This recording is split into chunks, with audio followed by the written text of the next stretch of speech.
అనేది మొదటి ప్రధాన భాగంగా మనం విభజించుకున్నాము. దానికి ఒక టైటిల్ రాసాము, యెరూషలేములో సంఘము అని. అనగా మొదటి 7 అధ్యాయాల సంఘము యెరూషలేము అంతా వ్యాపించింది అని మనం చూసాం. ఇక రెండవ సంగతి అన్నది 8 నుంచి 12 అధ్యాయాలు రెండో ప్రధాన భాగము. యెరూషలేము దాటి యోదయ సమరయ దేశాల సంఘము అని మరి 8 నుంచి 12 అధ్యాయాలు రెండో ప్రధాన భాగం మనం టైప్ తీసుకున్నాం. ఈరోజు మూడో ప్రధాన భాగం మనం ప్రారంభిస్తున్నాం. మూడో ప్రధాన భాగం అన్నది 13 అధ్యాయం నుంచి 28 అధ్యాయం వరకు అయితే దానికి ఒక టైటిల్ రాసుకుందాము, అన్యుల దేశాలలో సంఘము, లేదంటే బోధి గ్రంథముల వరకు సంఘము, లేదంటే అపోస్తలుడైన పౌలు గారి ప్రయాణాలు మనం టైప్ తీసుకుని ఈరోజు మూడో ప్రధాన భాగాన్ని మనం ప్రారంభించుకుంటాం. అపోస్తలుల కార్యములు 13వ అధ్యాయం చూడండి. మొత్తం మనకు ఈ అధ్యాయము 52 వచనాలు మనకు కనబడుతున్నాయి. దీనిని 4 భాగాలుగా విభజించుకొని మన ధ్యానాన్ని కలిగి ఉంటాం. అపోస్తలుల కార్యములు 13వ అధ్యాయం మొత్తం 52 వచనాలు. దీనిని 4 భాగాలుగా కనుక 4 పార్ట్స్గా మనం డివైడ్ చేసుకుని మనం ధ్యానం కలిగి ఉంటాం. దాంట్లో మొదటి సంగతి అన్నది మొదటి 3 వచనాలు. అపోస్తలుల కార్యములు 13వ అధ్యాయం మొదటి 3 వచనాలు మొదటి సంగతిగా రాసుకున్నాం. చూడండి, అపోస్తలుల కార్యములు 13వ అధ్యాయము మనం గమనించిన మొదటి 3 వచనాలు మొదటి సంగతిగా మనము రాసుకుంటాం. ప్రారంభిద్దాము. సంఘం అనేది ఒక జీవజల నది లాంటిది. ఇది అంతటా ప్రవహిస్తుంది, అన్ని ప్రాంతాలకు వెళుతుంది. యెరూషలేము ఆరంభించబడి యెరూషలేము అంతా, యోదయ అంతా, సమరయ అంతా అలా దాటి అన్ని ప్రాంతాలకు విస్తరించేది మనం చూడబోతున్నాం. కాబట్టి మనం గమనించామంటే ఈ యొక్క సంఘం అనేది ఒక జీవజల నదిలాగా ఎలా ప్రవహిస్తుందో మనము చూడబోతున్నాం. 11వ అధ్యాయం నుంచి 11వ అధ్యాయం మొదటి 3 వచనాలు మొదటి సంగతి. దానికి టైటిల్ రాసుకుందాము. మొదటి 3 వచనాల టైటిల్ మొదటి సువార్త ప్రయాణ ప్రారంభం. పౌలు గారు మొత్తం 3 ప్రయాణాలు చేశాడు. దాంట్లో మొదటి సువార్త ప్రయాణ ప్రారంభం అని రాసుకోవాలి. మొదటి సువార్త ప్రయాణ ప్రారంభం, ఇది మొదటి సంగతిగా రాసుకుందాం. మొదటి 3 వచనాలు మొదటి సంగతి రాసుకునే టైటిల్ మొదటి సువార్త ప్రయాణ ప్రారంభం. ప్రారంభిద్దాము. అంతియోకియ సంఘంలో బర్నబా, నీగేర్ అనబడిన సిమెయోను, కురేనీయుడైన లూకియా, చతుర్థాధిపతి అయిన హేరోదుతో కూడా పెంచబడిన మనయేలు అని సౌలు అని ప్రవక్తన బోధకులు ఉండిరి. వారు ప్రభుని సేవించి ఉపవాసం చేయించుండగా పరిశుద్ధాత్మ నేను బర్నబాను సౌలును పిలిచిన పని కొరకు వారిని నాకు ప్రత్యేకపరచని వారితో చెప్పాను. అంతటా వారు ఉపవాసం నుండి ప్రార్థన చేసి వారి మీద చేతుల నుంచి వారిని పంపిరి. గమనించామంటే ఇప్పుడు అంతియోకియలో ఉన్న సంఘములో అని మనం చూస్తాం. ఇక్కడ అంతియోకియ సంఘం ఎప్పుడు ప్రారంభమైంది అని చూసినప్పుడు 11వ అధ్యాయము 19 నుంచి 26 వచనాలు మనం చదివినప్పుడు 11వ అధ్యాయంలో చెదరిపోయిన వారు ఆయా ప్రాంతానికి వెళ్ళారు. అంతియోకియకు వెళ్ళారు. అంతియోకియకు వెళ్ళి ఆ ప్రదేశాల్లో సువార్త ప్రారంభిస్తే చాలా మంది ప్రభువుని నమ్ముకున్నారు. అప్పుడు ఆ సంగతి యెరూషలేములో ఉన్నటువంటి అపోస్తలులైన వారికి వార్త పంపించారు. అప్పుడు యెరూషలేము నుంచి బర్నబా అనేటువంటి ఒక వ్యక్తిని అంతియోకియకు పంపిస్తారు. అంతియోకియకు బర్నబా వచ్చి చాలా మంది ప్రభువుని నమ్ముకోవడం చూసి సంతోషించి మీరందరూ స్థిరంగా ఉండండి, ప్రభువును హత్తుకోనండి అని చెప్పి మంచి గొప్ప సేవ చేస్తున్నప్పుడు అనేకులు ప్రభు పక్షంలో చేర్చబడుతున్నారు. అలాంటి టైంలో మరి ఈ బర్నబా గారికి పౌలు గుర్తుకొస్తారు. సౌలు, అయ్యో నేను ఒక్కడే చేస్తే ఎంత గొప్పగా ఉంది, ఇద్దరు కలిసి చేస్తే ఎంత బాగుంటుందని సౌలు తార్సుకి వెళ్ళిపోయే సొంత ప్రాంతం. అప్పుడు ఆయన గుర్తుకొచ్చి సౌలు గారి కోసం వెళ్ళి తార్సుకి అతను కనుగొని అతను కూడా తీసుకొచ్చి ఇద్దరు కలిసి 1 సంవత్సరం అంతా గొప్ప సేవ చేశారు అంతియోకియలో. అప్పుడు మరి అంతియోకియలో విస్తారం వాక్యం ప్రకటించారు. అక్కడే మొట్టమొదట క్రైస్తవులు శిష్యులుగా పిలవబడాలనే సంగతి మనం 11వ అధ్యాయంలో చూసాం. ఇప్పుడు ఆ అంతియోకియ కనుక అది ఇప్పుడు 13వ అధ్యాయంలో అంతియోకియ సంఘంలో ఎవరెవరు ఉన్నారంటే అందుకోసం మ్యాప్ చూడండి. మ్యాప్ చూసామంటే ఈ అంతియోకియ అనేది ఇది సిరియా దేశంలోని అంత్యోక్య. ఇది సిరియా దేశము. కనుక సిరియా దేశంలోని ఈ అంత్యోక్య సంఘం గురించి మనం చూడబోతున్నాం. ఈ అంత్యోక్య సంఘం కబురు నమ్మితే యెరూషలేములో ఉన్న వారికి వార్త పంపించినప్పుడు యెరూషలేము నుంచి బర్నబాయులకు గొప్ప సేవ చేశాడు. కాబట్టి ఈ అంత్యోక్యలు. కానీ బైబిల్లో మనకు రెండు అంత్యోక్యలు అంటే, ఒకటి ఇది సిరియా దేశంలోని అంత్యోక్య గుర్తుపెట్టుకోవాలి. ఎక్కడ ఈ మరొక అంత్యోక్య ఉంటుంది, ఇది పిసిదియా దేశం. ఇది పిసిదియా దేశంలోని అంత్యోక్య గుర్తుపెట్టుకోవాలి. ఇదేమో సిరియా దేశంలోని అంత్యోక్య. పౌలు గారు ప్రయాణం చేసింది ఈ సిరియా దేశం నుంచి. సిరియా దేశంలోని ఈ అంత్యోక్య నుంచి ఈ ప్రదేశాలన్నీ తిరుగుతాడు. కనుక ఏ దేశం ఇది? సిరియా దేశం. కనుక మొదటి యుద్ధం జరిగింది కదా, కనుక సిరియా దేశం. కనుక ఆ సిరియాని ఒకప్పుడు సిరియా దేశం పూర్తిగా క్రైస్తవ దేశం. కనుక అక్కడి నుంచే గొప్ప సేవ జరిగింది. కానీ ఈరోజు సిరియా దేశం పూర్తిగా ఇస్లామిక్ కంట్రీగా చేయబడింది. కారణం ఏంటంటే మార్చేశారు. కనుక ఒకప్పుడు అది క్రైస్తవ దేశం గుర్తుపెట్టుకోవాలి. కాబట్టి ఆ సిరియా దేశంలో అంత్యోక్య నుంచే సంఘము విస్తారంలో ప్రారంభమవుతుంది. అయితే ఆ సంఘంలో ఎవరెవరు ఉన్నారంటే 13వ అధ్యాయం, అపోస్తలుల కార్యములు 13వ అధ్యాయం మొదటి వచనం. అంత్యోక్య సంఘములో బర్నబా ఉన్నాడు, నీగేర్ అనబడిన సిరియా ఉన్నాడు, కురేనీయుడైన లూకియా ఉన్నాడు, చతుర్థాధిపతిని హేరోదుతో పెంచబడిన మనయేను అనే వ్యక్తి ఉన్నాడు.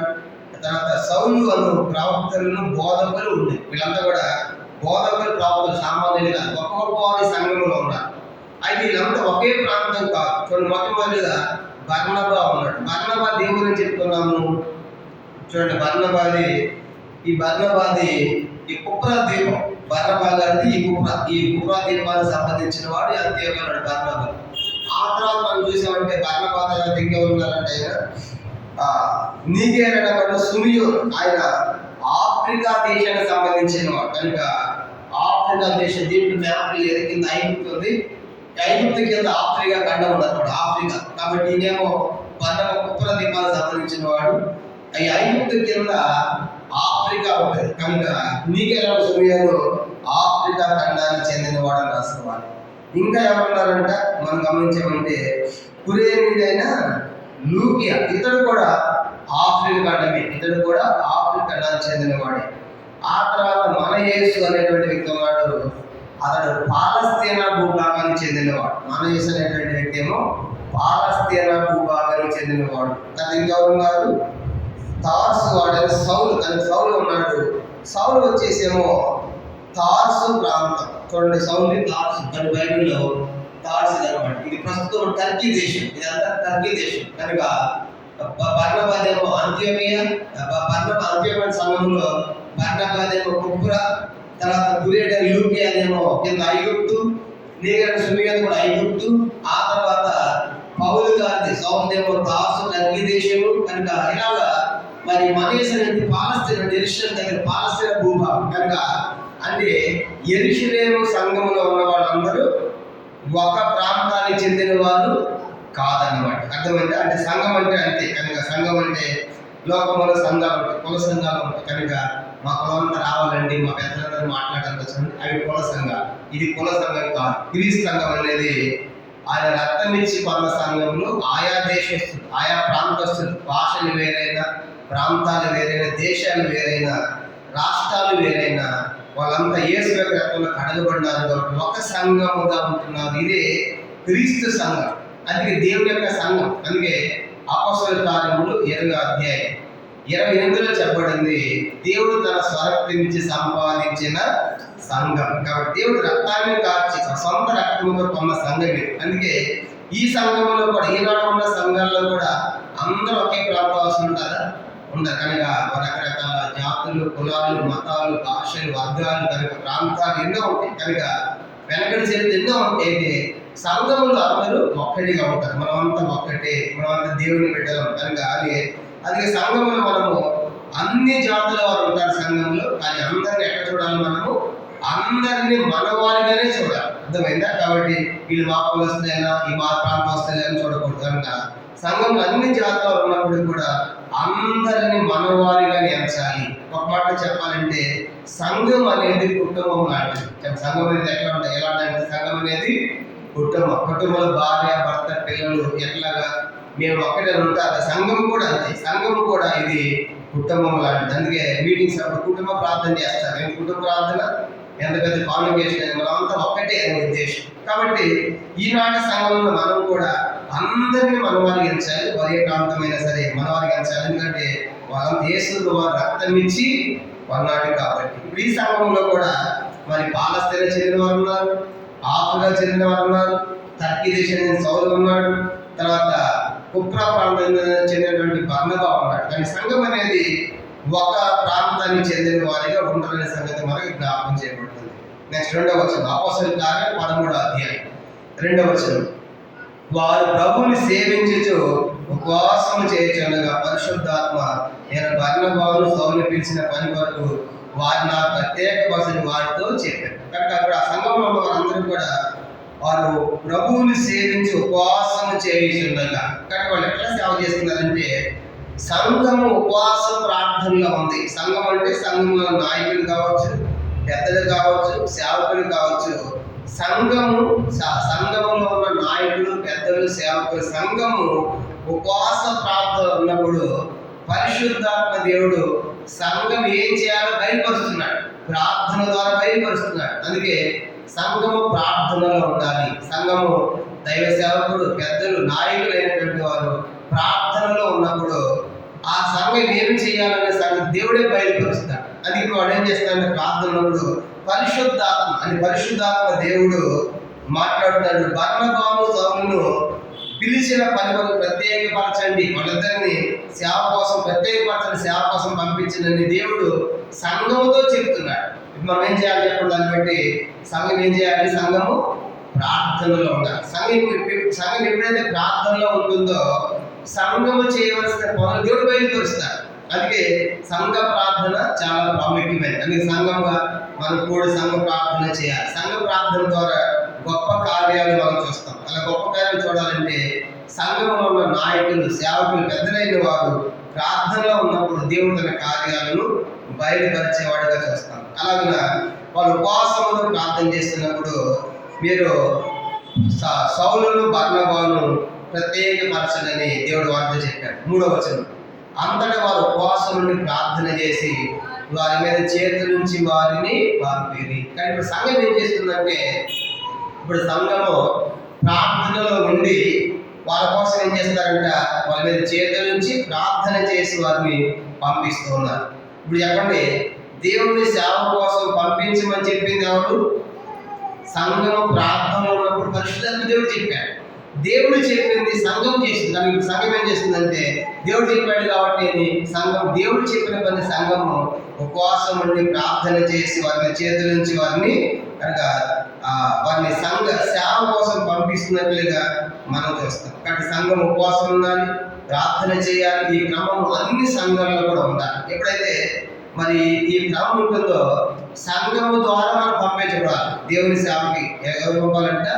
సంఘము ద్వారా పంపాలి. సంఘాన్ని పంపని చెప్పేది ఎవరు?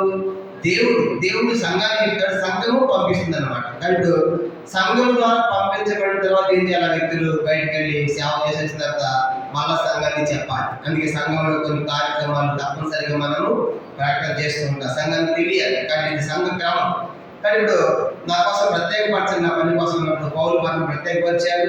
ప్రత్యేకపరచడం అంటే ప్రతిష్ఠించడం, దేవుని పని కోసము ప్రతిష్ఠించారు వాళ్ళు. ఆ రీతిగా మరి మొదటి సువార్త ప్రయాణం ప్రారంభం జరుగుతుంది.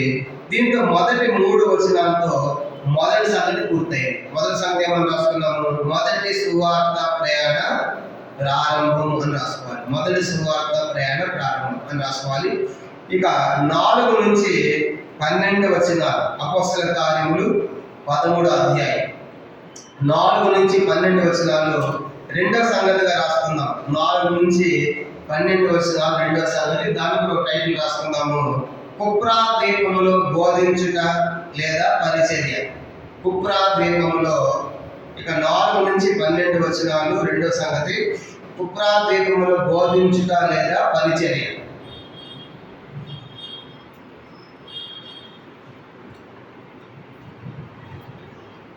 కుప్రా ద్వీపంలో బోధించుట లేదా పరిచర్య రాసుకుందాము. రెండో సంగతి ప్రారంభిద్దాము. 4వ వచనం, అపోస్తలుల కార్యములు 13వ అధ్యాయము 4వ వచనం. కాబట్టి వీరు పరిశుద్ధాత్మ చేత పంపబడిన వారే సెలవుకైకి వచ్చి అక్కడ నుండి వాడేకి కుప్పరకు వెళ్ళేది. చూడండి, వాళ్ళు ప్రార్థన చేసి పంపించింది పరిశుద్ధాత్మ చేత పంపబడిన వారే. ఇప్పుడు వాళ్ళు పంపిస్తుంది సంఘమే, కానీ సంఘం ఎట్లా పంపిస్తుంది? వాళ్ళని పరిశుద్ధాత్మ దేవుని ప్రేరణతో పంపిస్తున్నారు అన్నమాట. పంపించినప్పుడు సెలవుకైకి వచ్చారు, వచ్చి అక్కడ వాడేకి కుప్పరావుకి వెళ్ళారు. చూడండి, దాంట్లో మ్యాప్లు చూసినప్పుడు ఇప్పుడు వాళ్ళు ఈ అంత్యోక్యలో ఉన్నారు. అంత్యోక్యలో సంఘం ప్రాంతం ఉన్నప్పుడు దేవుని సేవ కోసము పౌలుని బర్నబాను పంపించామన్నప్పుడు వాళ్ళ అంత్యోక్యని సెలవుకైకి వచ్చారు. పైన సెలవు కనబడుతుంది కదా, ఈ అంత్యోక్య సెలవుకైకి 35 కిలోమీటర్ల దూరం కనుక నడుచుకుంటూ వచ్చారు. ఈ సెలవుకై అనేది వాడ ఎక్కాలంటే అక్కడ వెళ్ళాలన్నమాట. అది ఇప్పుడు వాడ ఎక్కాలి కాబట్టి అంత్యోక్య నుంచి సెలవుకైకి 35 కిలోమీటర్లు నడుచుకుంటూ వెళ్ళి సెలవుకైలో వాడ ఎక్కి ఎక్కడ వెళ్ళాలంటే అక్కడ నుంచి కుప్రా అనే దీపానికి వచ్చేది. కుప్రా అనమాట. కుప్రా అనే దీపానికి ఈ సెలవుకై నుంచి ఈ కుప్రాకి వాడ ప్రయాణం చేసి కుప్రాకు చేరుకున్నారు. ఈ కుప్రా అనేది ఇదంతా మధ్యధరా సముద్రం.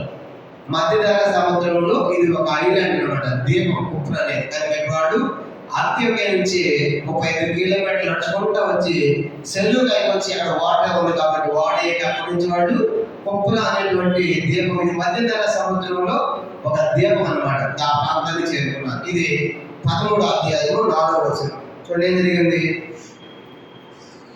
13వ అధ్యాయం 4 అయిపోయింది. కాబట్టి వాళ్ళు సెలవుకై ఎందుకు వెళ్ళాలంటే సెలవుకైలో వాటర్ ఉంది కాబట్టి అక్కడికి వెళ్ళాలి. అక్కడ వాటర్ ఎక్కారు. అక్కడి నుంచి కుప్రా అనే ప్రాంతానికి వెళ్ళారు. కుప్రా అనగానే కుప్రా ఎవరు సొంతూరం చెప్పుకున్నాము? బర్నాబా గారి సొంతూరం చెప్పుకున్నాము. పోయే వాళ్ళు కూడా ఎవరున్నారు? పోయేవాళ్ళు కూడా ఎవరున్నారు?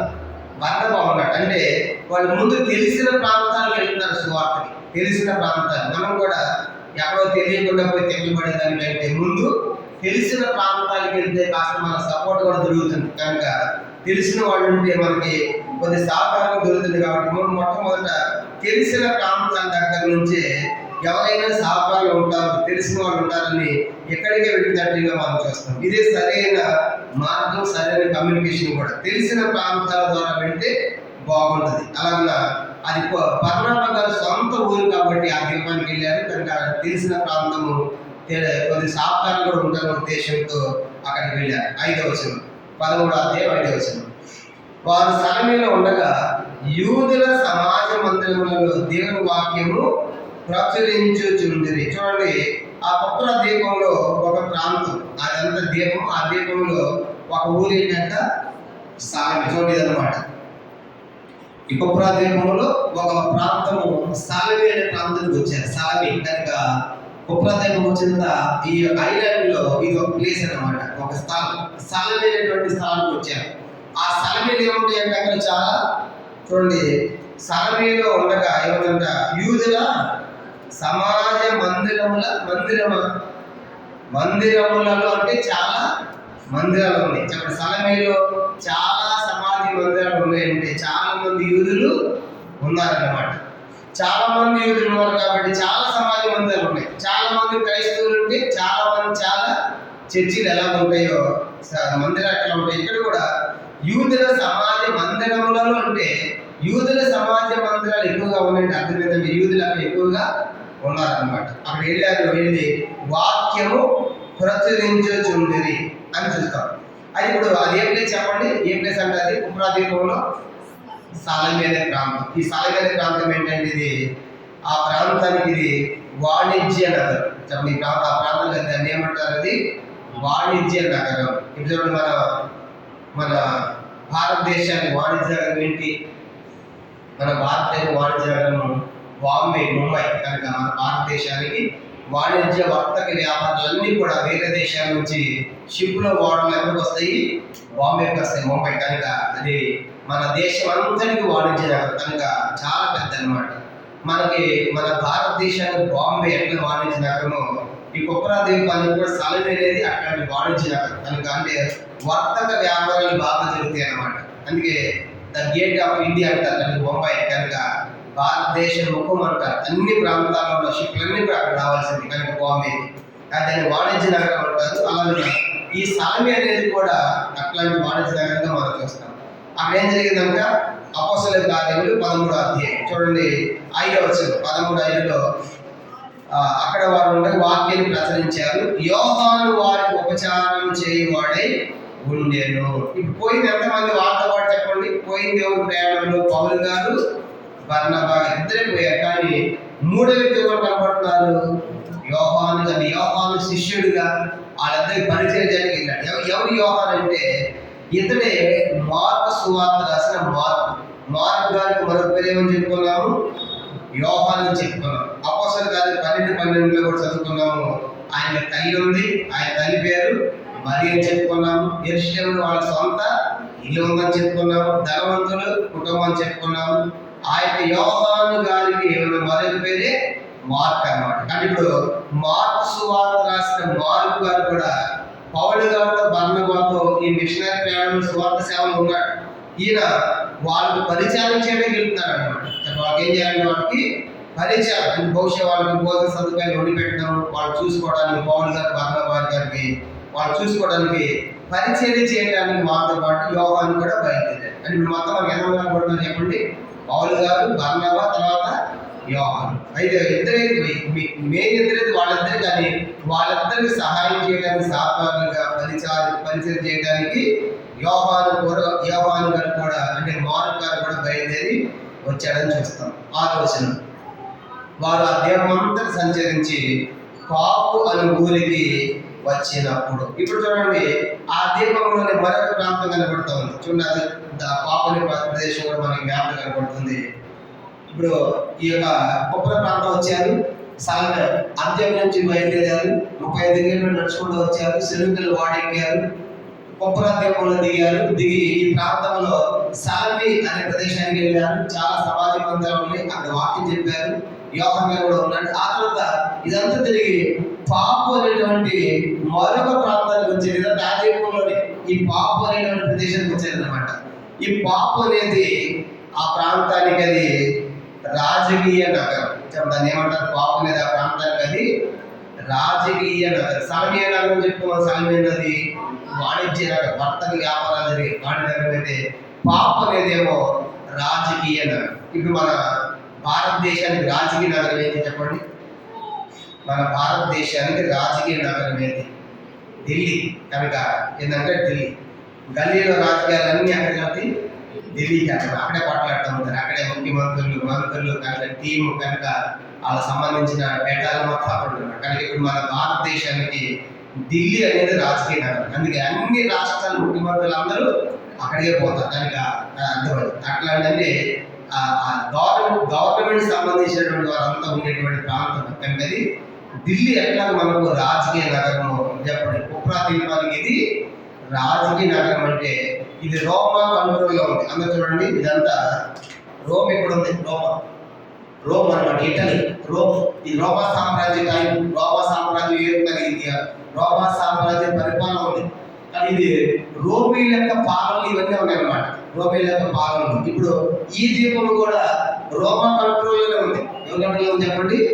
రోమా కంట్రోల్ ఉంది. కాబట్టి ఈ పాపని ప్రదేశంలో రోమా గవర్నర్ని పెట్టారు. రోమ్ నుంచి ఒక అధిపతి గవర్నర్ని పెట్టారంటే అదే రాజకీయ నగరం అని చెప్పి. అంటే రోమ్కు సంబంధించిన రాజకీయ వ్యక్తులు ఒక అధిపతిని అక్కడ పెట్టారు అనమాట. ఏ ప్రదేశంలో? ఉప్రాదీపంలో అని పాపు అంటే ఎందుకు ఇది రోమా గవర్నర్స్ అధిపతి ఉన్నాడు కాబట్టి ఇది రాజకీయ నగరం అని మనం చెప్పుకుంటాం. కానీ అదే వాణిజ్య నగరం సాల్మిన్నది వర్తక వ్యాపారం జరిగేవి. ఇదేమో గవర్నర్స్ అంటే అధిపతులు ఉన్నారు. రోమా సామ్రాజ్యానికి సంబంధించిన అధికారులు ఉన్నారు కాబట్టి అధిపతులు దీన్ని రాజకీయ నగరం ఉన్నారు. 6వ వచనం వారు ఆ దీపంలో సంచరించి పాపని ఊరికి వచ్చినప్పుడు గారడివాడును అబద్ధ ప్రవక్తినైన బర్యేసు అని ఒక యూదుని చూచేది. ఇక్కడ పాపని ప్రాంతాలు వెళ్ళగానే అక్కడ ఒక పాపి కనపడ్డాడు. పాపలు ఏం కనపడ్డాడు? ఒక పాపి కనపడ్డాడు. పాపి అంటే అర్థం ఏంటంటే గాడులు చేసేవాడు. కానీ గాడులు చేస్తున్నాడు కనుక ఇతడు యూదుడే. వాస్తవానికి యూదులు చిల్లంగితనము, మంత్రాలు, శక్తినాలు చేయకూడదు. ధర్మశాస్త్రం రాయబడాలి అనుకుని యూదులు చేయకూడదు. కానీ ఈ యూదుడు అలాంటి నేర్చుకున్నాడు. గాడులు చేస్తా ఉన్నాడు. ఏం చేస్తున్నాడంట? 7వ వచనం 13 ఇతడు వివేకము గలవాడై సెర్గీ పౌలు అనే అధిపతి వద్ద ఉండెను. అతడు బర్నబాను సౌలుని పిలిపించి దేవుని వాక్యము వినగోరెను. మనం గమనించామంటే ఆ యొక్క గాడివాడు అక్కడ ఒక అధిపతి ఉన్నాడు. అతడు సెర్గీ పౌలు అనే అధిపతి. ఎవరు అధిపతి అంటే ఇతనే గవర్నర్, రోమా గవర్నర్ అన్నమాట. అంటే రోమా గవర్నమెంట్ నియమించిన అధికారం అధిపతి. అతని పేరే సెర్గీ పౌలు.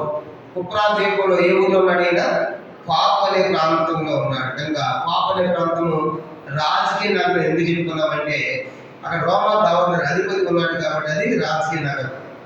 అక్కడ ఒక యూదుడు గార్డెన్ చేస్తా ఉన్నాడు, గార్డెన్. కనుక గార్డెన్ చేస్తా ఉంటే ఇప్పుడు పౌలు బర్నబాలు పోయి పరిశుద్ధాత్మ ఎక్కడ వాక్యం చెప్తే అతను మారిపోతాడు, వింటాడు అధిపతి అని చెప్పేసి వాక్యం చెప్పకుండా అడ్డుపడుతున్నారు. ఎందుకంటే గార్డెన్ అనేది అబద్ధం కదా, కనుక గార్డెన్ అనేది అబద్ధం, నకిలీ అనమాట. ఇప్పుడు పౌలు బర్నబాలు ఒరిజినల్. కనుక ఒరిజినల్ ఎప్పుడైతే వస్తుందో నకిలీ బయటపడుతుంది. ఒరిజినల్ వచ్చినప్పుడు నకిలీ, అప్పుడు దాకా నకిలే ఒరిజినల్ అనుకుంటున్నారు. అసలు ఒరిజినల్ వచ్చినప్పుడు ఇది నకిలీ తీరిపోయింది అనమాట. అందుకే ఇప్పుడు ఈ గాడివాడు ఎక్కడైనా సరే వీళ్ళు వాక్యం చెప్పకుండా ఆపాలని ఈ పౌలు బర్నబాల్ని ఆ సెర్గీ పౌలు అనేటువంటి గవర్నర్ అధిపతి దగ్గరికి వెళ్లకుండా అడ్డుపడుతున్నారు. చూడండి 7వ వచనం. ఇతడు వివేకము గలవాడే సెర్గీ పౌలు అనే అధిపతి వద్ద ఉండెను. అతడు బర్నబాను సౌలుని పిలిపించి దేవుని వాక్యము వినగోరెను. అతనేమో ఆయన చెప్పారు, ఎవరు ఇద్దరు వ్యక్తులు వచ్చే ముందు స్పీకర్స్ మన ప్రాంతానికి అని చెప్పగానే అంటే వాళ్ళు పట్టుకొని రండి దేవుని యొక్క వాక్యం విందామని ఈ అధిపతి పంపిస్తే అధిపతి వినాలని పిలిపించాడంట. వాక్యం వినగోరెను. 8వ వచనం.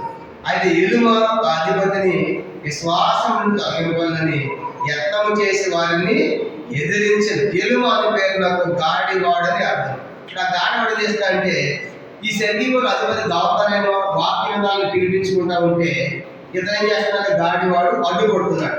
కనుక ఆ ఎలుమ అంటే గాడివాడు అర్థం. కనుక ఎక్కడ ఈ వాక్యం విని ఈయన మార్గం పొందుతాడో ఈ సెర్గీలో అధిపతి అని చెప్పేసి వాక్యం వినకుండా అడ్డుపడుతున్నాడు. అడ్డుపడుతుంటే ఏం జరిగింది? 9వ వచనం.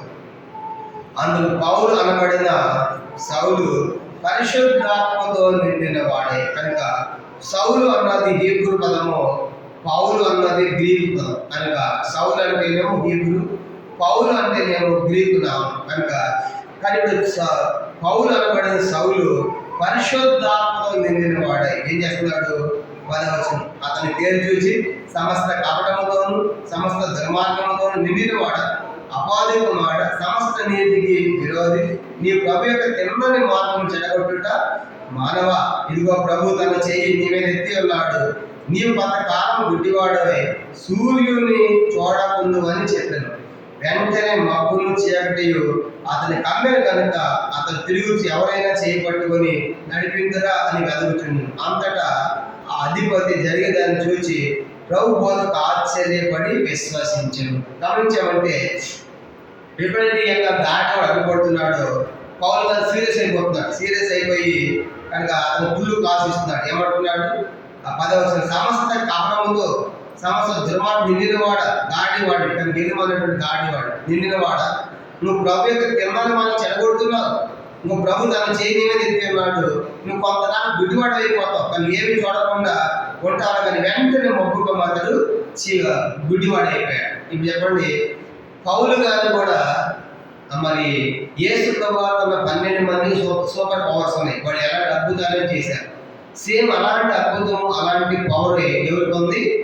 పౌలు గారికి. అందుకే మొత్తము అపోస్తలులు 12 మంది యేసు ప్రభువారు ఉన్నవాడు, కానీ 13వ వ్యక్తి పౌలు గారు చెప్పుకున్నాను. ఎందుకంటే పౌలు గారు కూడా ప్రత్యక్షమైంది, ప్రభు ప్రత్యక్షమయ్యి ఆయనే మాట్లాడాడు కాబట్టి, ఆయనే సేవ పంపించాడు కాబట్టి పౌలు గారు కూడా అపోస్తలుడు అని మనం చెప్పుకున్నాం. అంటే మొత్తం 13 మంది. అంటే ఈ పౌలు గారికి కూడా సూపర్ పవర్స్ ఉన్నాయి. అంటే నువ్వు గుడ్డివాడు అయిపోతానని కూడా వ్యక్తి గుడ్డివాడు అయిపోయాడు. ఎట్లాంటి పవర్ దేవుడు పౌలు గారికి ఇచ్చాడు. ఇప్పుడు ఆ వ్యక్తి ఏమైనా దాడి చేసేవాడు, వాక్యం వెనుక అడ్డుపడుతున్నందుకు కానీ పౌలు గారు గద్దించి నువ్వు సమస్త దుర్మార్గం నిండినవాడు, కపటం నిండినవాడు, అపాధికవాడు, దేవుని యొక్క తిరుమలను చెడగొడుతున్నావు కాబట్టి నీవు ప్రభు నీ మీద తన చేయి ఎత్తాడు. నువ్వు కొంతకాలం గుడ్డివాడు ఉండగానే వెంటనే చూడండి 11వ వచనం. వెంటనే మబ్బులు చీకటి అతన్ని కమ్మెను కనుక అతడు తిరుగుచు ఎవరైనా చేయి పట్టుకొని నడిపించడాన్ని వెదగొచ్చుంటాను. ఎప్పుడైతే అలా జరిగిందో జరిగిన సంగతి ఏంటంటే దాన్ని నడిపిస్తానని చెప్పేసి గుడ్డివాడు అయిపోయాడు. చూడండి 12వ వచనం. అంతటా అధిపతి జరిగిన దానిని చూసి ప్రభు బోధకు ఆశ్చర్యపడి విశ్వసించాడు. ఇక ఆయన గవర్నర్, సెర్గిపల్లి గవర్నర్ ఇది చూశాడు. పౌలు గారు గద్దిస్తే వాడు గుండె ఎవరు చూశాడు.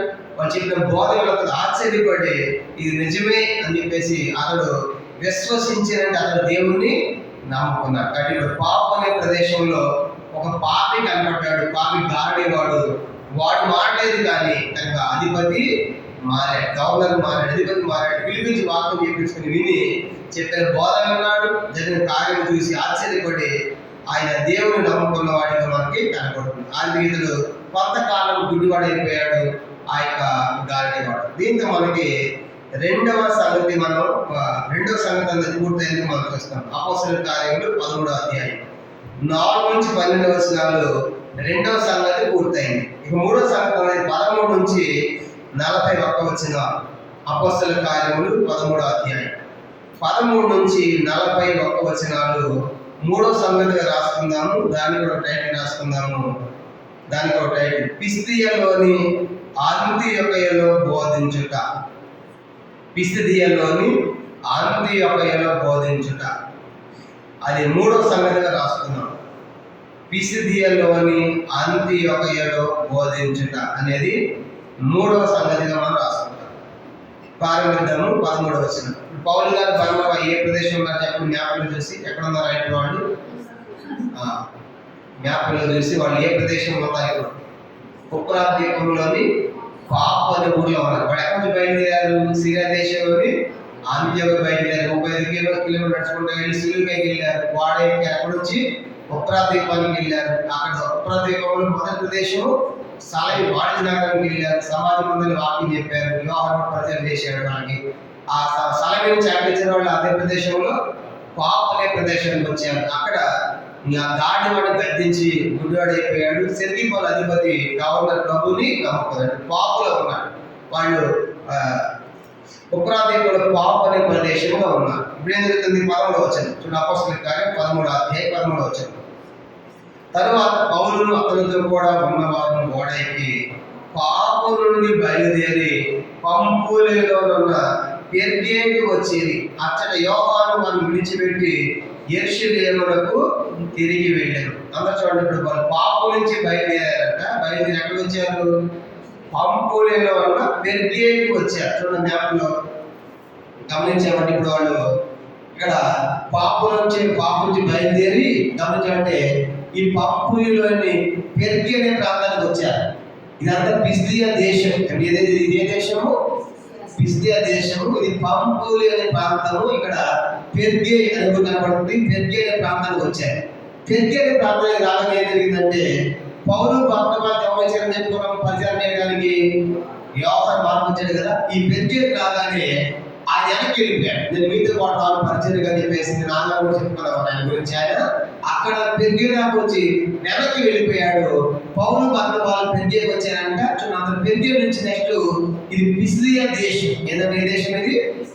పిసిదియా దేశంలో ఇలా అంత్య కనపడదు. అంత్యమే కనుక ఈ పిసిదియా దేశంలో ఎంటర్ అయిపోయి అంత్యోకే ప్రదేశానికి చేరుకున్నారు. కనుక ఈ అంత్యమే కాదు, ఇది పిసిదియా దేశంలో అంత్యమే. పాపు నుండి పెర్గే పంపులేదు, పెర్గే వచ్చారు. పెర్గే దగ్గర యోహాను వారిని విడిచిపెట్టి వెనక్కి వెళ్ళిపోయాడు, యెరూషలేము వెళ్ళిపోయాడు. వీళ్ళు పెర్గే నుంచి పిసిదియా దేశంలో వచ్చి అంతియోకియా అనేటువంటి ప్రదేశానికి వాళ్ళు వచ్చారు. అర్థమైతే జ్ఞాపకం మనం చూసినప్పుడు. కానీ వాళ్ళు చెప్పండి, పాపు నుంచి ఏ ప్రదేశం వచ్చారంట? పంపులి దగ్గర పెర్గేకి వచ్చారు. పెర్గేలో జరిగిన ఒక సంగతి జరిగింది. పెర్గేలో ఏం జరిగింది? యోహాను వారిని విడిచిపెట్టి వెళ్ళిపోయాడు. అయితే యోహాను ఎందుకు విడిచిపెట్టి వెళ్ళిపోయాడని చెప్పడానికి ఉదాహరణగా నేను చెప్పుకున్నాము. 6 కారణాలు పండితులు చెప్పారు. 6 కారణాలు మరి పండితులు చెప్పారు. అక్కడ దాకా స్వార్థకు వచ్చి మధ్యలో ఎందుకు వెనక్కి వెళ్ళిపోయాడంటే, ఒకటి సిక్నెస్, అనారోగ్యం ఏమన్నా వచ్చిందేమో. ఎందుకంటే వాడు చూడండి సముద్ర ప్రయాణాలు కదా. ఇక్కడ అంత్యోక సెలువుకై నుంచి వాడే కుప్పలకు రావాలి. ఇదంతా వాడ ప్రయాణం. మళ్ళీ పాపు నుంచి పెరిగేకి వెళ్ళాలంటే మళ్ళీ వాటర్ ప్రయాణం. కనుక వాటర్ కాదు. ఈ వాటర్ ప్రయాణాలు సముద్ర ప్రయాణాలు కొంతమందికి పడవన్నమాట. బహుశా అట్లాంటి అనారోగ్యం వచ్చి నేను ఈ ప్రయాణం చేయలేదు, వెనక్కి వెళ్ళిపోయి ఉండవచ్చు అనేది మొదటి కారణం. రెండో కారణం ఏం చెప్పారు పండితులు? ఏదో హోమ్ సిక్ అనమాట. హోమ్ సిక్ అంటే ఇంటి వాళ్ళు గుర్తుకొచ్చారు. కనుక ఇంటి వాళ్ళు గుర్తుకొచ్చి ఉంటారేమో. మన పిల్లలు కూడా చూడండి, హాస్టల్ వేసాం అనుకోండి, హాస్టల్ వేసి ఏం చేస్తారు, మొట్టమొదటి 2-3 రోజులకి పార్క్ ఇచ్చేస్తారు అనమాట. మమ్మీ నేను నన్ను కూడా హాస్టల్ వేస్తే నేను కూడా 3 రోజులకి పార్క్ ఇచ్చేసి మళ్ళీ రోజులు పారిపోయి తర్వాత నెలకు పారిపోయి నా తర్వాత సెట్ అనమాట. అర్థమైందా? అట్లా ఇప్పుడు ఇతడు కూడా ఎందుకు వెనక్కి వెళ్ళిపోయాడు, హోమ్ సిక్ అనమాట. బహుశా వాళ్ళ ఇంటి వాళ్ళు గుర్తుకొచ్చారేమో, అందుకే నేను వెనక్కి వెళ్ళిపోతున్నది రెండవ కారణంగా పండితులు చెప్పారు. మూడోది ఏం కారణం అంటే సువార్తలో శ్రమలు ఉంటాయి. కాబట్టి సువార్త అయితే అందరు చేర్చుకుంటారు, వెళ్ళగానే ఎన్నో శ్రమలు, ఇక పని పాట లేదా, ఈ పత్రిక వస్తున్నారు, ఎవరు డబ్బులు ఇస్తాడు, మీకు ఎన్నెన్ని మాట్లాడుతున్నారు కనుక అలా అప్పుడు కూడా అంతే. కనుక సువార్తలో పోతే ఎన్నో కష్టాలు ఉంటాయి. ఆ శ్రమలు తట్టుకోలేని బహుశా వెనక్కి వెళ్ళిపోయాడు. ఒకటేమో అనారోగ్యం కావచ్చు, రెండోది ఇంటి వారు హోమ్ సిక్, ఇంటి వారు గుర్తుకొచ్చి ఉండవచ్చు, మూడవది సువార్తలు వచ్చే శ్రమలు తట్టుకోలేక వెనక్కి వెళ్ళిపోయి ఉండవచ్చు. ఇక నాలుగవది ఆయన బహుశా అక్కడ దాకా వస్తానుకున్నాడే, ఎక్కడ దాకా, పెరిగేదాకా నేను వస్తాను, అది నా టార్గెట్, నేను వెనక్కి వచ్చేస్తాను, మనం కొన్నిసార్లు అంతే కదా, నేను అక్కడ దాకా వస్తా ఉంటాను కదా. కానీ అతను కూడా బహుశా అది టార్గెట్ పెట్టుకున్నాడు అక్కడ దాకా, అందుకే అక్కడ దాకా వచ్చి వెనక్కి వెళ్ళిపోయాడు అనేది ఆయన 4వ కారణం. ఇంకా 5వది ఏమన్నారంటే పండితులు, ఈ పోయిన ప్రతిసారి పౌలు గారు వాక్యం చెప్పాడు, బర్నబా సాయిలు ఉంటాడు. కనుక బర్నబా గారికి మార్కు గారు బంధువు అనమాట. అందుకే అన్ని పౌలు చేస్తున్నాడు, మా బంధువు బర్నబాని పక్కన పెట్టాడు కాబట్టి పౌలు గారు చెప్పిన నేనెందుకు మా బంధువుని పక్కన పెట్టాడు కాబట్టి నేను రాదు వెనకని భవిష్యత్తు అట్లా వెనకే ఉన్నా ఎండిపోయి ఉండవచ్చు అనేది 5వ కారణంగా చెప్పారు.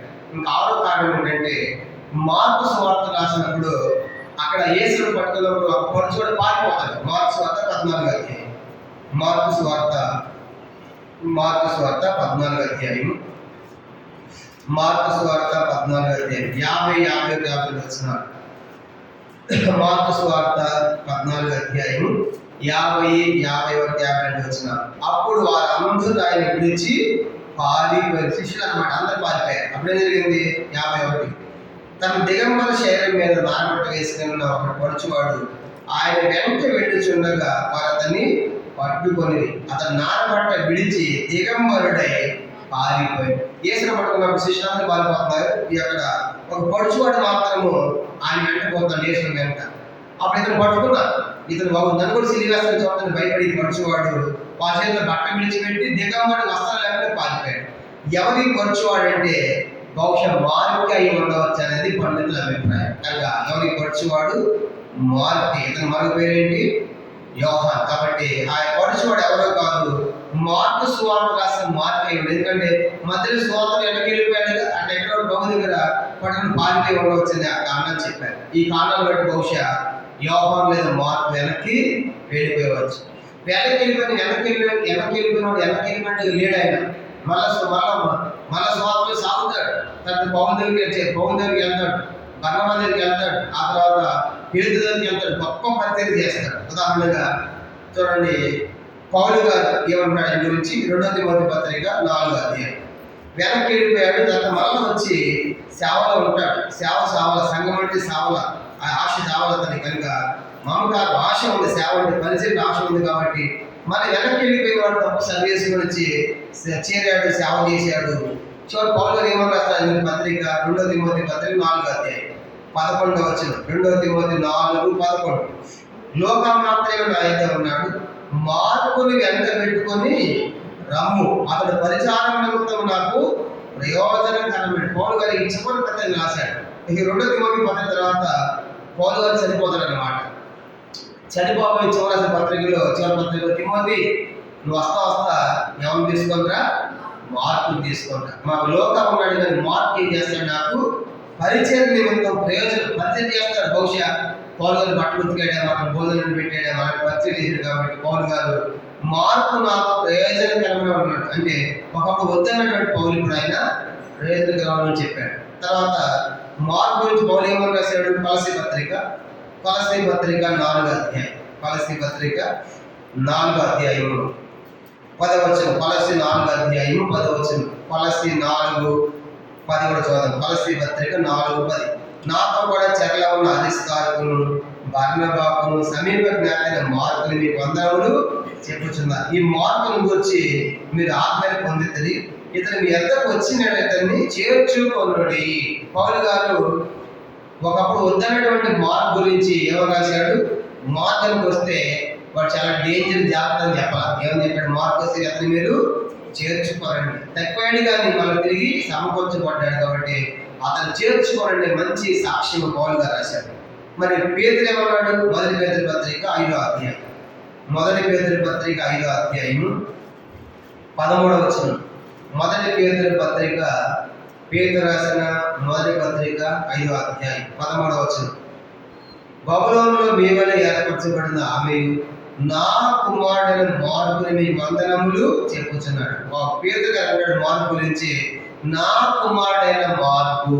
ఆ కుమారుడు అంటే పౌలు గారు తిమోతి గురించి వాడు నా నిజమైన కుమారుడు, నా ముద్దు కుమారుడు, నా పిల్ల అంటాడు పౌలు గురించి. తిమోతి గురించి పౌలు అంటే నా దగ్గర పెరిగిన వాడు కాబట్టి నా కుమారుడు అన్నాడు. బహుశా ఇతను పేతురు గారి దగ్గర కూడా ఆత్మీయంగా ఎదిగి ఉండవచ్చు. అందుకే ఇతను పేతురు గారు ఏమన్నాడు ఇతని గురించి, మార్కు గురించి, ఇతడు నా కుమారుడైన మార్కు అంటే ఇతడు పేతురు దగ్గర పరిచయం చేశాడు, పౌలు గారి దగ్గర చేశాడు, బర్నబా దగ్గర చేశాడు. అంటే గొప్ప వ్యక్తిగా మనకి మార్పు మనకు కనబడ్డాడు. కాలంలో తక్కువయ్యాడు కానీ మనం తిరిగి సమకూర్చబడి కొద్ది కాలంలోనే దేవుని సేవలో కొనసాగిన వాడిగా మార్పు మనకు కనబడతాడు. ఇప్పుడు మనం 11వ వచనంలో ఇప్పుడు ఏమైందంటే వాళ్ళు పాపం నుంచి బయలుదేరి ఎక్కడిచ్చారంట? పంపుల దగ్గర పెర్గేకి వచ్చారు. పెర్గేలో ఏం జరిగింది? మార్కు గారు యోహాను వెనక్కి వెళ్ళిపోయాడు. నెక్స్ట్ 14వ వచనం, అపోస్తలుల కార్యములు 13వ అధ్యాయం, అపోస్తలుల కార్యం 13వ అధ్యాయం 14వ వచనం. అప్పుడు వారు పెర్గే నుండి బయలుదేరి పిసిదియలో అంత్యోకయకు వచ్చి విశ్రాంతి దినమందు సమాజ మందిరానికి వెళ్ళి కూర్చుండేది. అందరూ చూడండి, అది పిసిదియా దేశం. ఇప్పుడు వాళ్ళు ఈ పంపు పెర్గే దగ్గర మార్గానికి వెళ్ళిపోయారు. నెక్స్ట్ పిసిదియా దేశం అంటే పిసిదియా దేశంలోని అంత్యోకయ అనేటువంటి ప్రదేశం. పిసిదియా దేశంలో అంత్యోకయ వచ్చారు. అక్కడ సమాజ మందిరం ఉంది అన్నమాట, యూదుల సమాజ మందిరం ఉంది. అక్కడ వాళ్ళ యూదుల యొక్క ఆరాధన కార్యక్రమాలు జరుగుతున్నాయి. వెళ్ళిపోయి వెనకాల కూర్చున్నారు. ఎవరు? పౌలు, బర్నబా. మార్కు వెనక్కి వెళ్ళిపోయారు కాబట్టి వాళ్ళిద్దరే ఉన్నారన్నమాట. ఏం జరిగింది? 14వ వచనం. అప్పుడు వారు పెర్గే నుండి బయలుదేరి పిసిదియాలో అంత్యోకయకు వచ్చి విశ్రాంతి దినమందు సమాజ మందిరానికి వెళ్ళి కూర్చుండేది. వెనకాల పోయి కూర్చున్నారు అనమాట. ఎవరిద్దరు? పౌలు, బర్నబా. 15వ వచనం. ధర్మశాస్త్రము ప్రవక్తల లేఖనములను చదివిన తరువాత సమాజపు అధికారులు, సహోదరులారా, ప్రజలకు మీరు ఏదైనా బోధవాక్యం చెప్పాలని 100 ఏళ్ల చెప్పుడని వారికి వర్తమానము చేసింది. వీళ్ళు వెనకాల చూసిన తర్వాత అక్కడ నడిపించేటువంటి వాళ్ళకి కొత్త మహాలు ఇద్దరు కనపడ్డారు. కొత్త మహాలు ఇద్దరు పౌలు, బర్నబా. వాళ్ళు ఏం చేస్తారు? ప్రతి విశ్రాంతి దినమున 2 పాఠాలు చదువుతారు, 2 భాగాలు. ఒకటి ద్వితీయోపదేశకాండము 6వ అధ్యాయం, ద్వితీయోపదేశకాండం 6వ అధ్యాయము 4 నుంచి 9 వచనాలు చదువుతారు ప్రతి విశ్రాంతి దినాలు యూదులు. తర్వాత 11వ అధ్యాయం 13 నుంచి 21 వచనాలు. ఈ 2 భాగాలు ప్రతి విశ్రాంతి దినాన్ని చదువుతారు. మొదటి భాగము మనం గమనించామంటే, మొదటి భాగము ద్వితీయోపదేశకాండం 6వ అధ్యాయం 4 నుంచి 9 వచనాలు మొదటి భాగము.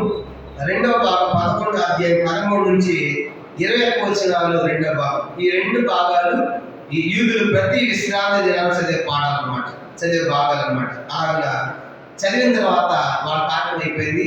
వెనకాల కొత్త మహాలు కూర్చున్నారు. అయ్యా కొత్త వచ్చినట్టున్నారు, మీరు కూడా ఏమైనా చెప్పాలంటే చెప్పవచ్చు అని ఎవరికి అవకాశం ఇచ్చారు? వాడు పౌలు, బర్నబా.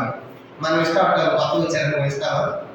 మనం తెలిసిన వాళ్ళే ఇస్తాం. తెలియని ఇచ్చామనుకోండి, వాళ్ళు ఏం పోతే చేస్తారు మనకు తెలియదు. తెలియకపోయి కనుక 100 లేదు వాళ్ళు కలిపి రామ సిద్ధాంతాలు చెప్తారు, మనం గట్టమని. కానీ వాళ్ళు యూదులు ఇచ్చారు. మేము గుంటూరు దగ్గర ఒక మీటింగ్కి వెళ్ళాం. మీటింగ్కి వెళ్ళిన తర్వాత చీమపల్లి అనే ప్రాంతంలో మీటింగ్ అయిపోయింది. కనుక చనిపోయిన మీటింగ్ అయిపోయిన తర్వాత శుక్రవారం ఇక్కడ యూదుల సమాజం మందిరం ఉంది. 40 మంది యూదులు ఉన్నారన్నారు. రెడ్డిపాలెం అనే ప్లేస్ పక్కనే, కనుక 1 కిలోమీటర్ వెళ్ళాం. నేను 10 మంది సేవకులు అందరూ ఉన్నాం. వెళ్ళిన తర్వాత వాళ్ళకు సరిగ్గా ఆదరణ జరుగుతాం. కానీ యూదుల యొక్క విశ్రాంతి సంభావం జరుగుతూ ఉంది. మేము వెళ్ళిన తర్వాత అయిపోయింది. ఒక గంట సేపు కూర్చున్నాము. ఆయన చెప్పినంత గంట సేపు అది రికార్డ్ కూడా చేశాను, యూట్యూబ్లో కూడా పెట్టాను. ఆయన చెప్పి ఏం చెప్పాడు ఆయన మెసేజ్ కూడా నా యూట్యూబ్లో పెట్టాను. అయిపోయిన తర్వాత మీరేం చెప్పాలని చెప్పవచ్చు అన్నాడు ఆయన కూడా. అన్న మీరు నాకు పౌలు గారు గుర్తుకొచ్చి, ఈ యూదుల స్వార్థ యూదులు పౌలు గారు యూదులు చెప్పాడు కదా, ఈ యేసులో నమ్మ, ఆయన యేసులో నమ్మాల. ఆయన ఏం చెప్పి తెలిసి మేము బాగా యేసులో నమ్మేవారు తెలిసి, మీ యేసు ప్రభు పాములు ఎత్తుకోమన్నారు, మార్క్స్ వాడుతుంది, పాములు ఎత్తుకోండి సరిపోకుండా ఉంటారు మీరు కానీ మీ ఎగతాళిగానే మాట్లాడాడు ఆయన. మార్క్స్ 14వ అధ్యాయం అది గుర్తు చేశాడు ఆయన. అంటే ఆయన యేసులో చెప్పి యేసులో నామాలు మెసేజ్గా మార్కు సువార్త 16వ అధ్యాయం. మార్కు సువార్త 16వ అధ్యాయం చూడండి 18వ వచనం. ఇది గురించి అసలు మార్కు సువార్త 16:18. పాములను ఎత్తి పట్టుకొందురు, మరణకరమైనది ఏది తాగినను అది వారికి హాని చేయదు, రోగుల మీద చేతి నుంచినప్పుడు వారి స్వస్థత నొందుదని వారితో చెప్పి. ఎవరు చెప్పారు ఈ మాట వేసిన వారు? శిష్యులు చెప్పాడు, మనకు కాదు. ఎవరికంటే చెప్పిన సంగతులు 12 మంది శిష్యులు, 12 మంది చెరసాలలో సావలేదు, బంధించిన సరే దోత విడిపించిందిగా, ఏదో జరిగాయి కదా. ఇది కూడా ఇతరులు చాలా మంది పాపలు ఎత్తి పట్టుకుని అమ్మతో కలిపి చచ్చిపోయాడు. కానీ నేను కూడా చేస్తాను చెప్పి ఇలాంటి పిచ్చి పని చేయకూడదు. కనుక వీళ్ళ అపోస్తుల భూమి మీద అపోస్తులు లేరు, ప్రవక్తలు లేరు. ఇది ప్రవక్తలు అపోస్తులు లేని కాదు. ఈ మాట చెప్పింది ఎవరికి? అపోస్తులైన వారికి. ఆయన పంపించాడు కాబట్టి వాళ్ళు చెందిద్దారు. అంతేగాని అది మనం పట్టుకుని ప్రభు చెప్పాడని పాము పట్టుకుంటానికి ఎట్లేదు. కాబట్టి ఇప్పుడు ఆయన ఏం చెప్పాడంటే, యేసు చెప్పాడని పాములు పట్టుకుంటే తరవని చెప్పేసి ఈ చెప్పేదాన్ని నాకు అర్థమైంది. ఒక వీళ్ళు ప్రభుని నమ్మరు కదా అని చెప్పేసి నేను అక్కడ పక్కన సేవలు నేను వేసి అస్వాదింటే వద్దు బ్రదర్ ఏమి తెలిసి మొత్తానికి గట్టిగా కాసేపు ఆగి మేము బయటకు వచ్చేసాం అని చెప్పేసి అనేది ఏంటంటే, చివరి అవకాశం అయితే ఇచ్చారు, చెప్పాలని అవకాశం ఇచ్చారు. అయితే అక్కడికి కాకినాడ నుంచి ఒక కుటుంబం వచ్చిందంట. బయటకు వచ్చిన తర్వాత మేము కాకినాడ నుంచి వచ్చామంటే, ఇక్కడ ఎందుకు వస్తున్నామంటే మేము కూడా యూదులకు దిగాము కనుక ఇది సేకరించాము, ఇదే కరెక్ట్ అనుకున్నామంటే మీకు ఆడ తెలియదయ్యా కనుక ఈశ్వరు ఎప్పుడో వచ్చాడని సెల్ వేసారు, అది నమ్మట్లేదు వాడు, మీరు దీంట్లో ఎందుకు వస్తారని పక్క పిలిచి వాళ్ళకి చెప్పడం జరిగింది. కనుక వాళ్ళు కూడా ఈ పోతే చేశారన్నమాట. వాళ్ళు ఏదో పిల్లలు ఏదో లేకపోతే వీళ్ళు ప్రార్థన చేస్తే పిల్లలు అయ్యారంట. దానికోసం పిల్లలు అయినా ఏం చేశారంట, పిల్లలు అయ్యారు కాబట్టి మేము ఎక్కడికి వస్తామని చెప్పేసి ఈ దారి పెట్టారన్నమాట. వాళ్ళు పిలిచి మీరు ఇక్కడ రావద్దు, ఇది మంచిది కాదు, ఇది సత్యం కాదని వాళ్ళు చెప్పడము జరిగింది అనమాట. కానీ ఇప్పుడు అపోస్తలుల కార్యం 13వ అధ్యాయంలో వాళ్ళు ఎక్కడ వచ్చారు చెప్పండి, ఎక్కడి నుంచి ఎక్కడికి వచ్చారు మొత్తం చెప్పండి. మొదట సిరియా దేశంలోని అంత్యోకయ 35 కిలోమీటర్లు నడుచుకుంటా సెలూకైకి వచ్చారు. సెలూకైకి వాడ ఎక్కారు. అక్కడి నుంచి కుప్రాల ద్వీపానికి వెళ్ళారు. కుప్రాల ద్వీపంలో సాలెమేనే ప్రాంతానికి వెళ్ళారు. సాలెమేనే వాణిజ్య నగర వర్తక వ్యాపారాలు బాగా జరుగుతాయి. అక్కడ సమాజ మందులు ఎక్కువగా ఉన్న యూదులు ఉన్నారు, వాకింగ్ చెప్పారు. వాళ్ళకి యోహాను కూడా ఉన్నాడు. అతిరిగి నెక్స్ట్ ఆడికి వెళ్ళారు, పాపు అనే ప్రదేశానికి వచ్చారు. పాపులో ఒక పాప కనపడ్డాడు. వాడే గారడి వాడు. కనుక వాకింగ్ చెప్పకూడదని సెర్గి పౌలు గవర్నర్ అధిపతి వాకింగ్ చెప్పడం అడ్డుపడితే పౌలు గద్దించాడు. మొత్తానికి సెర్గి పౌలుకి వాకింగ్ చెప్పాడు. ఆయన యేసునందు విశ్వాసం ఉంచాడు. ఆ తర్వాత వాళ్ళు పాపం ఎక్కడ బయలుదేరారు, పంపులు బెర్గేకి వచ్చారు. బెర్గేలో ఏం జరిగిందంటే, బెర్గేలో యోహాను వాళ్ళు విడిచిపెట్టి వెనక్కి వెళ్ళిపోయారు. వాళ్ళు బెర్గే నుంచి అలాగే పైకి వచ్చి పిసిదియా దేశంలోని అంత్యోకు వచ్చారు. అంత్యోకులో యూదుల యొక్క కార్యక్రమాలు అయిపోయిన తర్వాత సమాజ మందిరంలో మీరేమైనా చెప్పాలనుకుంటే చెప్పవచ్చిన అవకాశం ఉంది ఇచ్చారు. పౌలుకి బర్నబాకి ఇచ్చారు. 16వ వచనం 16. అప్పుడు పౌలు నిలబడి సైగ చేసి ఇట్లా నేను అవకాశం జరిగింది కాబట్టి పౌలు వదిలిపెట్టాడు. కనుక పైన సహోదరులారా మీరు చెప్పాలని చెప్పదన్నారు కదా, పౌలు అక్కడ నేను చెప్తాను ముందుకు వచ్చాడు. సైగ చేయడం అంటే అంత సైగ చేయడం అంటే అందరూ అయిపోయినట్టు అని చెప్పేసి తిప్పుకొని పౌలు ప్రారంభిస్తాడు. ఏం చెప్పాడో వచ్చే వారం మనం చూద్దాం. ఎంతో ఆపేస్తాం. అపోస్తలుల 13వ అధ్యాయం 16 వచనాలు మనం ముగించాం. 13వ అధ్యాయం 1 నుంచి 16 వచనాల ధ్యానం మనం ముగించుకున్నాము. పౌలు గారు బర్నబా పిసిదియా దేశంలోని అంత్యోకులో ఉన్నారు. అంత్యోకులో పౌలు గారు ఏం బోధ చేశాడో, ఏం చెప్పాడో వచ్చేవారు మనం చూద్దాం. ప్రార్థన మోకరించండి, ప్రార్థన చేసుకుంటాం.